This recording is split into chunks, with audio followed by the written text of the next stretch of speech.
નમસ્કાર, પ્રણામ મિત્રો. જય માતાજી, જય શ્રી કૃષ્ણ. આજની સત્ય ઘટના પર આધારિત સ્ટોરી વાર્તામાં આપનું સ્વાગત છે. તો શરૂ કરીએ આજની વાત. આ વાત છે અમર દેવીદાસ પરબધામ જૂનાગઢની. માં, અરે અમર, ના બાપુ આવી ગયા તમે? આવો આવો બેસો. અરે દીકરી અમર, બેટા, બાપુ માટે પાણી લાવજો. 12 વર્ષની અમર પગની ઝાંઝરીના રણકારે છમ છમ કરતી પાણીનો લોટો લઈને ઉંબરે આવી અને એના બાપુને હાથમાં આપી કહ્યું, અમર, લ્યો બાપુ, પાણી પીઓ. અમરના હસતા ચહેરાને જોઈને એના બાપુનો થાક હળવો થઈ જતો. બાપુજી, અરે દીકરી અમર, આવ બેસ મારી પાસે. અમર એના બાપુના ખોળે બેસી ગઈ. બાપુએ કહ્યું, બેટા, આટલા દહાડા શું કામ કર્યું એ તો મને? લાડમાં બોલેલા બાપુની સામે જઈને અમરે કહ્યું.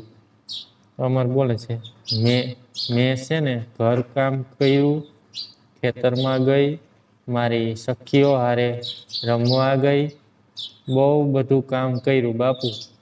દીકરીના નાદાન શબ્દોમાં મા બાપુ બેય મોહી જતા અને કહેતા, માં, મારી અમર તો ઘણી ભોળી, પણ અમરના બાપુ થોડી ચિંતા થાય છે.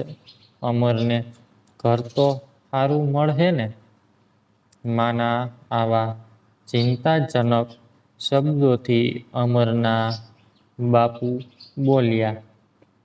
બાપુજી, અરે તું હું કામ ચિંતા કરસ? મારો ગિરનારી બધું હારું હારું જ કરશે. મારી અમરને તો 12 ગામનો ભાવી ધણી મળશે. તું ચિંતા ના કર. મા અને બાપુજીની વાતો સાંભળી અમર ઉદાસભર્યા શબ્દોથી બોલી, અમર, હું ક્યાંય નથ જવાની. મારે તો મારા મા બાપુની હાયરે જ રહેવાનું છે. અને અમર એના બાપુજીને ભેટી વળી. બાપુજીએ તેને લાડ કરાવતા કહ્યું, બાપુજી, અરે દીકરા, એક દન તો તારે સાસરે જાવું જ પડે. આખી જિંદગી થોડી કાંઈ માવતર પાસે રહેવાનું હોય. તારું ઘર તો તારું હાહરિયું કહેવાય. એમ કહી અમરના બાપુજી એ તેને સમજાવીને કહ્યું, બાપુજી, હાલ હવે શિરાઈ લઈએ. ઉદરમાં ઉંદરડા દોડે છે. બાપુજીના આવા અટપટા શબ્દોથી અમર હસવા લાગી. અમર, હા હા હા, તમારા પેટમાં ઉંદર? બતાવો બતાવો. અમર તેના બાપુ સાથે બાળક્રીડા કરવા લાગી અને તેના મા એ કહ્યું, માં, બસ હવે દીકરા અમર, બહુ થયું. હાલ હવે ખાવાનું કાઢ. હું તારા બાપુને હાથ ધોવડાવી આવું. અમર તેના મા બાપુ સાથે સૌરાષ્ટ્રના જૂનાગઢ પંથકમાં રહેતી હતી. 12 વર્ષની અમર દેખાવમાં, સ્વભાવમાં, રહેન સહેનમાં ખૂબ ઉત્તીર્ણ હતી. ગામમાં મા બાપુ સાથે રહેતી અમરમાં બાળપણથી જ સારા સંસ્કાર અને સારા વ્યવહારનું વાવેતર થયું હતું.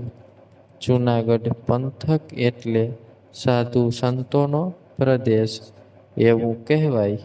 ગીર કાંઠાના જંગલવાળા વિસ્તારમાં આવન જાવન કરવાનું જાણે એક રમત હોય એવા માણસો રહેતા. સિંહના ટોળા વચ્ચે નીકળતી અમરને જરાય ભય ના રહેતો. રોજબરોજ વાડીમાં ગાયો માટે ચારો અને ખાતર લેવા જતી. 12 વર્ષની અમર ક્યારે 18 વર્ષની થઈ ગઈ કોઈ ખબર ના રહી. અમરના મા બાપુની રાતની ઊંઘ હવે હરામ થવા લાગી.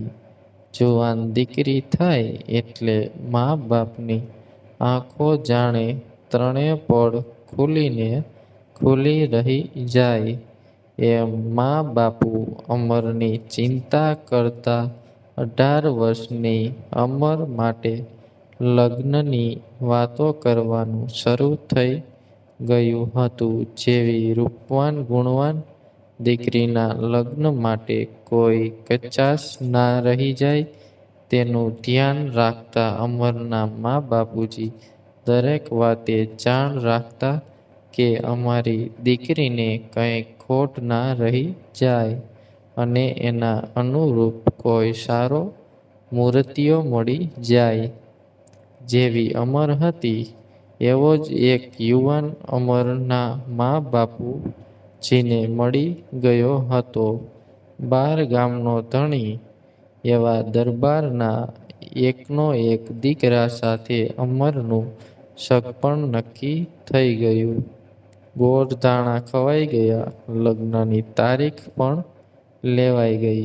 અમરના મા બાપુજી પાસે નાણાં પૂરતા ના હોવાથી લગ્ન માટે તારીખ લંબાવવાનું નક્કી કરાયું. એટલામાં 18 વર્ષની અમર 19 વર્ષ અને 7 મહિનાની થઈ ગઈ. આ વીતેલા સમયમાં અમરના મા બાપુજીએ અમરના લગ્ન માટેનો પૂરતો બંદોબસ્ત કરી લીધો અને અમરના સાસરિયાવાળાને લગ્નની તૈયારી કરવાનું કહી દીધું. અમર આ વાતથી ખૂબ ખુશ હતી કે તેના લગ્ન લેવાના છે. આ વાતથી અમરની સખીઓ તેને સહેલાવતી અને ક્રીડા કરતી. અમર અને તેની સહેલીઓ ઘર તરફ વળ્યા. અમર ઘરે પહોંચી ગઈ અને ઓરડામાંથી એની માનો અવાજ આવ્યો, "મા! અરે બેટા અમર, આવી હોય તો થોડી ગાયર કરી નાખ, નીચે તળિયામાં લેપવાનીશ." અમરે હા કહીને ગાયર તૈયાર કરી નાખી અને થોડા સમયમાં ઘર લગ્ન માટે શણગાર કરી દીધું. હવે લગ્નની ઘડી ઉંબરે આવી પહોંચી. ઘરે મંડપ રોપાણા. ઢોલ શરણાઈનો નાદ ગુંજવા લાગ્યો. સમયસર જાન આંગણે આવી પહોંચી અને ચોરીના 4 ફેરા ફરીને સમયસર જાનને વળાવવાની ઘડી પણ આવી ગઈ. સોળે શણગાર સજી અમર જાણે ખુદ સ્વર્ગથી અપ્સરા ધરતી પર આવી ઉતરી હોય એવી લાગતી. અમરને વળાવતા મા બાપની આંખોમાં આંસુ છલકાઈ આવ્યા. અમર પણ મન ભરી રડી ગઈ. અમરના મા બાપે જાન વળાવી દીધી. અમર ડોલીમાં બેઠી હતી અને પાછળ વરઘોડો અને ચાનૈયાઓ આવતા. અમરની સાસરી આવતા વચ્ચે એક ખંડેર જેવી જગ્યા આવે. જાણે કોઈનું તૂટેલું ફૂટેલું ઝૂંપડું હોય ને એવું હતું. એમાં એક મંદિર અને વરંડો વાળેલો હતો. આ દ્રશ્ય જોઈ અમરને મન સાંત્વના જાગી. એણે ડોલી ઊભી રખાવી દીધી. પાછળ આવતા અમરના સાસુ સસરા અચંબિત થઈ ગયા અને કહ્યું, સાસુજી, અરે વહુ બેટા અહીં કેમ ઉતરી ગયા? હાલો હાલો, ઝટ ડોલીમાં બેહો. બેટા અહીં ના ઉતરાય, અહીં તો રોગચાળો ફેલાયેલો છે. પણ સાસુની વાતથી અમરને કોઈ ફર્ક ના પડે. એ તો જાણે પોતાના આત્મચિહ્નમાં લીન થઈ ગઈ અને તે પેલા ખંડેર તરફ કદમ વધારતી રહી. પાછળથી તેનો ભાવી ધણી અને સાસુ સસરા અવાજ પાડતા રહ્યા, પણ અમર લીન બની આગળ વધતી રહી. ધીરે ધીરે આગળ વધતા છેક ખંડેર સુધી પહોંચી ગઈ અને અંદર રગત પિત્યાની સેવા કરતા એક સંતની નજર અમર પર પડી અને કહ્યું, સંત, જે હોય તે ત્યાં જ થોભી જાવ, અહીં આવવાની મનાઈ છે. અને અમર સ્તબ્ધ થઈ ઊભી રહી ગઈ. સંત બહાર આવ્યા. જોયું તો સોળે શણગાર સજી ઊભેલી અમરને જોઈ હસવા લાગ્યા. સંત, અરે દીકરા, આવા સમયમાં તો જીવનની શરૂઆત કરાય, આમ ભટકી નો જવાય. જાવ જાવ, સુખી દાંપત્ય જીવનની મજા માણો, અહીંયા ઊભા ના રહો. નહીતર આ ચેપી રોગ તારા કોમળ શરીરને ભરખી જાહે. જા જા દીકરા, એમ કહી સંત અંદર તરફ વળી ગયા. અમર બોલી, બાપુ, હવે આ સાજ શણગાર મારા માટે તો એક રાખ બરાબર. હવે તો એક જ હરખ છે કે અલખ ધણીના નામે આયખું કરી દઉં. ગરીબ, લાચાર, બેબસ દર્દીઓની સેવા કરવી એ જ મારો ધર્મ રહ્યો. અમરની વાત સાંભળી સંતે હસતા કહ્યું, સંત, દીકરા, ચોકથી આગમાં હાથ શેકવાના અભરખાનો રખાય. બેટા, બોલવું સહેલું છે, પણ જમાનાના વાંક વચન સાંભળવાની તેવડ બધામાં ન હોય. દીકરા, હું તો રોજનો આદી છું. તું એક નાની રૂપવાન બાળકી છે. બેટા, અહીં કદમ કદમ પર ઝેરના પારખા આપવા પડે છે.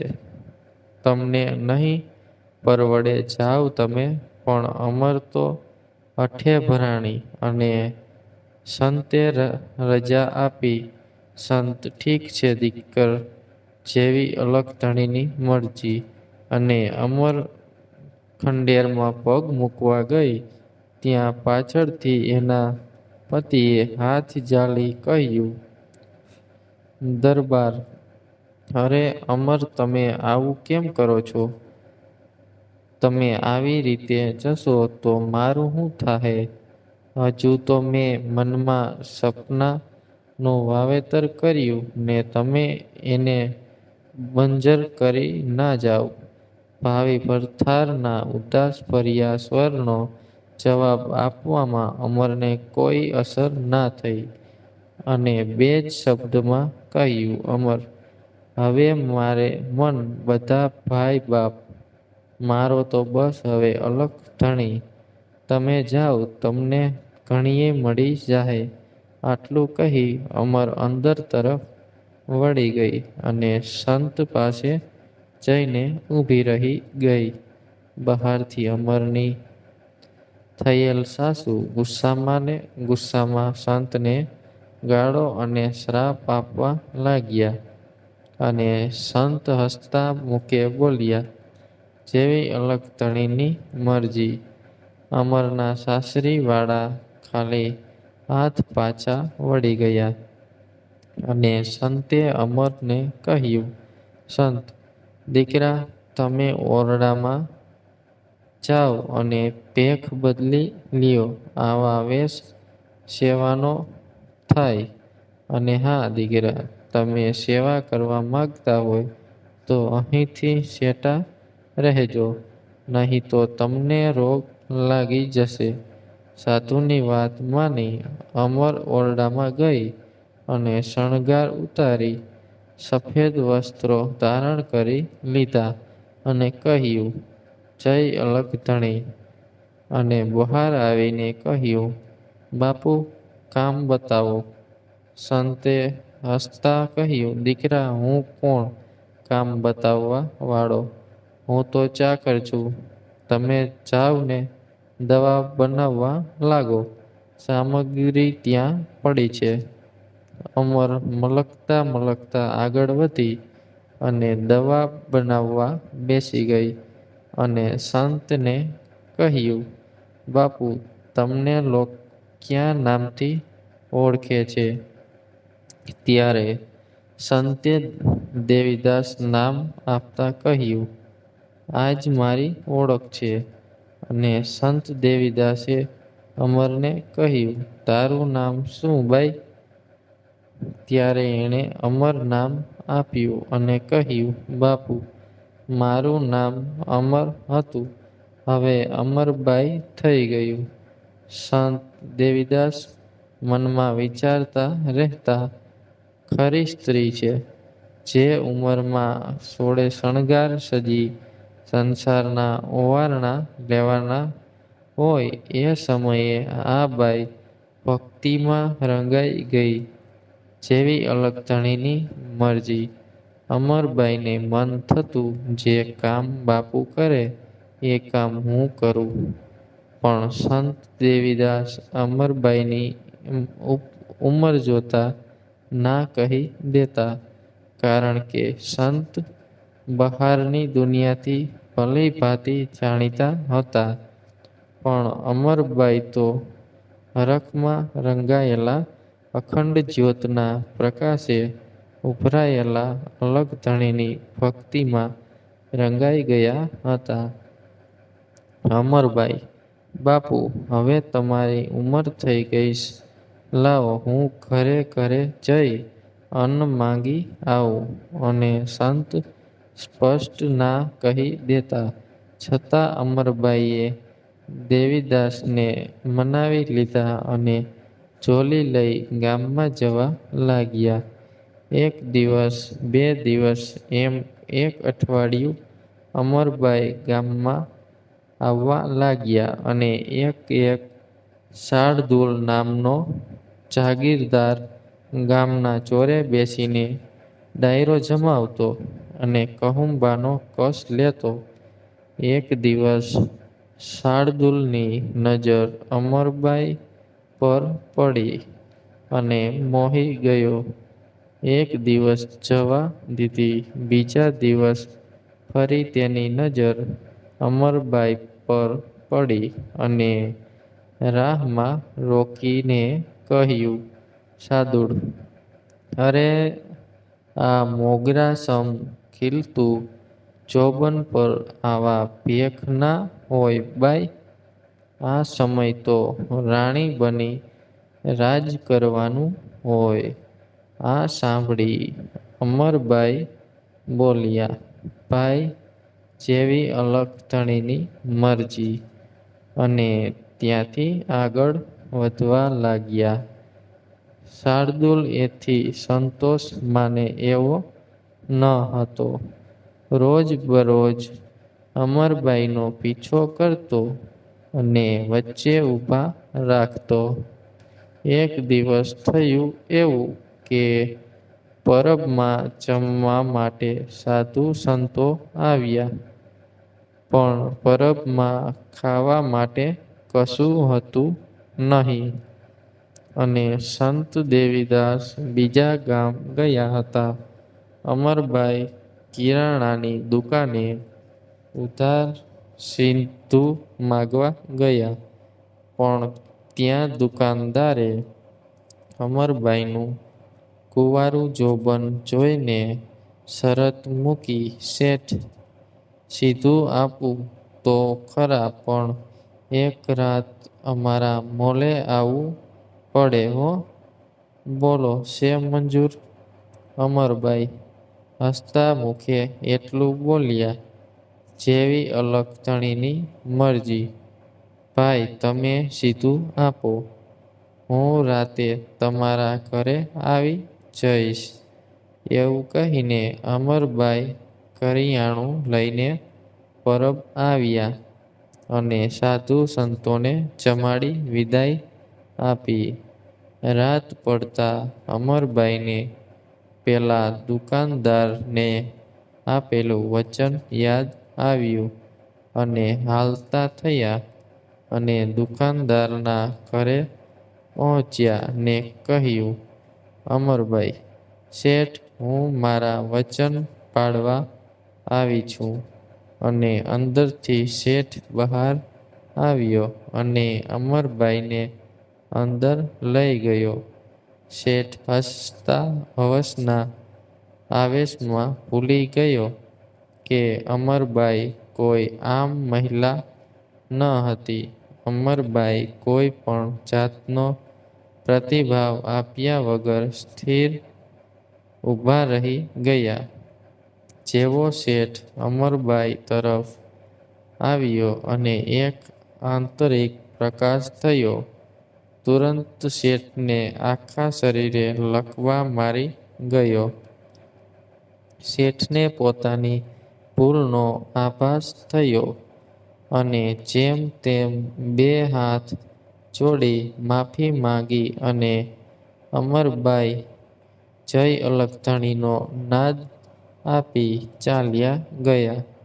બીજે દિવસે શાર્દુલ જાગીરદાર અમરબાઈને રોકીને તેના હાથમાં રહેલા મોગરાના ફૂલની સુગંધ લેતા અમરબાઈને પ્રેમના વેણ સંભળાવવા લાગ્યો.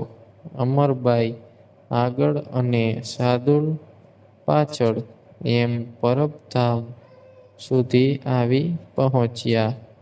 આ દ્રશ્ય જોઈ સંત દેવીદાસ શાર્દુલ જાગીરદારને કહ્યું, સંત, આવો ભાઈ, પધારો. પણ શાર્દુલ તો અમરબાઈમાં મોહિત હતો. એણે સંતની વાતમાં ધ્યાન ન આપ્યું. જ્યારે એ ભ્રમમાંથી બહાર આવ્યો ને તરત ત્યાંથી ભાગી છૂટ્યો. સંત તેને ભાગતા જોઈને હસવા લાગ્યા. જય અલખતણી, જય અલખતણી બોલવા લાગ્યા. આ જોઈ અમરબાઈએ કહ્યું, અમરબાઈ, શું થયું બાપુ? કેમ એકલા એકલા હસો છો? ત્યારે સંત બોલ્યા, કંઈ નહીં દીકરા, આ તો જ્યારે ભ્રમ છૂટે તેથી ખબર પડે કે શરીરની શું કિંમત છે. રગત પિત્યાની સેવા કરતા કરતા દેવીદાસની ઉંમર ક્યારે વધી ગઈ કંઈ ખબર ના પડી. સંતનું શરીર પણ હવે પહેલા જેવું સ્થિર ના હતું. હવે વધુ પડતું બધું કામ અમરબાઈ પર આવતું. ફરી એકવાર સંત દેવીદાસને બહાર ગામ જવાનું થયું. નવા ગામ અલખતણીની ધૂણી ધખાવવાની હતી. આ વખતે શાર્દુલને પૂરો મોકો હતો અમરબાઈને એકલામાં મળવાનો. રાત્રિનો સમય. અમરબાઈ પરબધામે એકલા હતા. રોગથી પીડાયેલા લોકો ભર નિંદરમાં ઘેરાયેલા હતા. શાર્દુલ મોકો જોઈને અમરબાઈના ઓરડામાં ઘૂસી ગયો અને અમરબાઈએ તેની સામે જોતા કહ્યું, અમરબાઈ, આવો ભાઈ, કેમ અડધી રાતે આવવું પડ્યું? અમરબાઈના શાંત સ્વભાવ પર શાર્દુલ કોઈ પ્રતિક્રિયા નહોતો આપતો. એને તો બસ પોતાની હવસ જ દેખાતી અને એ એને બુજાવવા માંગતો હતો. અમરબાઈ તેની સામે જોઈ હસતા મુખે બોલ્યા. અમરબાઈ: અરે ભાઈ, તમને આ દેહ જોઈએ છે? શું કરશો આ દેહથી? આ તો એક દનરાખ જ થવાનો છે. એમાં શું અભરખા હોય? પણ શાર્દુલ તો અમરબાઈની વાતથી અજાણ જ હતો. તેથી અમરબાઈ શાર્દુલની આંખ ઉઘડવા માટે સુંદર, કોમળ અને ગુલાબ સમ દેહને થોડવારમાં હાડપિંજરમાં બદલી નાખ્યું અને શાર્દુલે જોઈ ના શક્યો. અમરબાઈએ કહ્યું, લ્યો ભાઈ, તમારા મનને શાંત કરી લ્યો. શાર્દુલ જાગીરદાર અમરબાઈના પગમાં પડી ગયો અને કહ્યું, શાર્દુલ, મને માફ કરો. સતી, મને માફ કરો. હું વાસનાની લાલસામાં વશમીભૂત થઈ ગયો હતો. મને માફ કરી દ્યો. અને અમરબાઈ પોતાના અસલી રૂપમાં આવી ગયા અને શાર્દુલ ભગતને કહ્યું, ઉઠો ભાઈ, ભૂલ તો માણસથી થાય. તમે પશ્ચાતાપ કર્યો, તમારા પાપ ધોવાઈ ગયા. અમરબાઈના ઓરડામાંથી શાર્દુલ બહાર આવ્યો. આ નજારો ગામવાળા જોઈ ગયા અને અમરબાઈ પર શબ્દોના બાણ મારવા લાગ્યા. અને શાર્દુલ જાગીરદાર ગામના લોકોને સમજાવવા લાગ્યો કે સતીમાં કોઈ ખોટ નથી. એ પવિત્ર છે, શુદ્ધ છે. પાપી તો હું હતો, જેનું મેં પશ્ચાતાપ કરવાનું વિચારી લીધું છે. એટલામાં સંત દેવીદાસ પરબધામ આવી ગયા અને નજારો જોતા અમરબાઈને કહ્યું, સંત અમરબાઈ, આ શું છે? અને વળતા જવાબમાં અમરબાઈએ કહ્યું, અમરબાઈ: કાંઈ નહીં બાપુ, અલખધણીએ આજ કોઈની આંખ ખોલી છે. અમરબાઈ અને દેવીદાસની વાતો સાંભળી શાર્દુલ જાગીરદાર હવે શાર્દુલ ભગત બનવા તૈયાર હતો અને સંત દેવીદાસના ચરણોમાં પડીને કહ્યું, બાપુ, મને તમરા ચરણોમાં લઈ લો. સંત દેવીદાસે શાર્દુલને ગળે લગાવતા કહ્યું, ઉઠો ભગત, હું કોણ શરણોમાં લેવાવાળો? રાખનાર તો મારો રામ અલખધણી છે. અમરબાઈ પછી શાર્દુલ ભગતને જોગ ધરતા જોઈ સંત દેવીદાસ વિશ્રામ અનુભવતા હતા અને હવે સમાધિ લેવાનો નિર્ણય લઈ લીધો હતો. સમાધિ લેવાનો સમય અને જગ્યા સંત દેવીદાસે નક્કી કરી લીધી હતી. એક વખત અમરબાઈ પરબધામમાં ન હતા. એમણે બીજા ગામ ભજનમાં જવાનું આમંત્રણ હતું એટલે ત્યાં ગયા હતા અને પાછા વળતા પરબધામે જોયું તો કોઈ હતું નહીં. એના મન થયું, જરૂર બધા ક્યાંક ગયા હશે. એમ સમજી વડલા નીચે બેસી ભજન ગાવા લાગ્યા અને પેલી બાજુ સંત દેવીદાસને સમાધિ લેવાનો સમય આવી ગયો હતો. સાધુ સંતો, ગામના લોકો, શાર્દુલ ભગત બધા સમાધિ ગાળતા હતા અને આ બાજુ સતી અમરબાઈ ભજનમાં લીન હતા. સંત દેવીદાસની સમાધિ ગડાઈ જતા સંત અલખ નિરંજનના નાદ સાથે સમાધિમાં બેસી ગયા.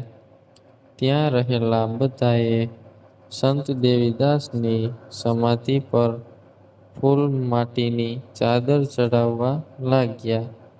ત્યાં હાજર બધા લોકોને માટીની અંજલિ લીધી પણ સમાધિ અધૂરી રહી ગઈ. ત્યાં હાજર બધા આશ્ચર્યમાં હતા. સમાધિ પૂરી કેમ નથી થતી? ત્યારે ત્યાં એક જ્ઞાની સાધુએ કહ્યું, બાપુને હજુ એક મુઠ્ઠી માટીની ખોટ છે, જેની કમી રહી ગઈ છે.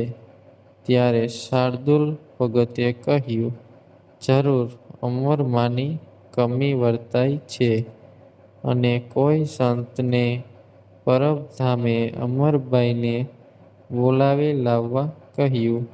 પણ એ સાધુ પરબધામે આવ્યો તો સતી અમરબાઈને ભજનમાં લીન જોઈને પાછો વળી ગયો, અને સમાધિની જગ્યાએ આવીને શાર્દુલ ભગતને વાત કરી. શાર્દુલ ભગત આખી મંડળી સાથે પરબધામે આવ્યા અને અમરબાઈને અરજ કરીને કહ્યું, શાર્દુલ, સતી અમરબાઈ, ભજનમાંથી જાગો અને બાપુની સમાધિ પર એક મુઠ્ઠી અંજલિ આપો તો સમાધિ પૂર્ણ થાય.